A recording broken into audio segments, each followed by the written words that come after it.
Hello, നാട്ടിൽ നിന്ന് വന്നതിന് ശേഷം നമ്മൾ ആദ്യമായിട്ട് പോയത് സഫാരി മാളിലേക്കാണ് കേട്ടോ. ഈദ് ഹോളിഡേയ്സിനാണ് നമ്മൾ പോയത്. നല്ല തിരക്കുണ്ടായിരുന്നു. അവിടെ ഇങ്ങനെ തട്ടുകട പോലെയൊക്കെ ഉണ്ടാക്കി വെച്ചിട്ടുണ്ടായിരുന്നു കേട്ടോ. അപ്പോൾ അതിലൊക്കെ ഒന്ന് കയറി നോക്കിയതാണ്.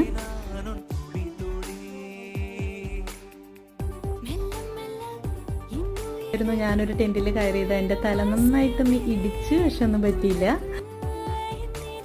ദയക്കുട്ടി പിന്നെ ഇങ്ങനെയുള്ള സ്ഥലങ്ങളിലൊക്കെ പോയാൽ നല്ല ഹാപ്പിയാണ് കേട്ടോ. ഇവിടെ സ്റ്റേജ് ഉണ്ട്. നമ്മൾ ഫസ്റ്റിൽ അതിലൊക്കെ ഒന്ന് കയറി നോക്കി.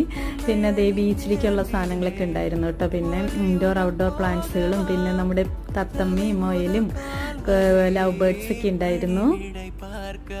നാട്ടിലെ തുളസിയും കറിവേപ്പും മുല്ലയൊക്കെ. ദയക്കുട്ടി അത് കഴിഞ്ഞ് കിച്ചൺ സെറ്റൊക്കെ നോക്കുകയാണ് കേട്ടോ. അത് കഴിഞ്ഞ് ദയക്കുട്ടി നേരെ ഓടിയത് ഫ്രോക്കുകളുടെ അടുത്തേക്കാട്ടോ. അപ്പോൾ ഓരോ ഫ്രോക്കൊക്കെ വെച്ച് നോക്കുന്നുണ്ട്.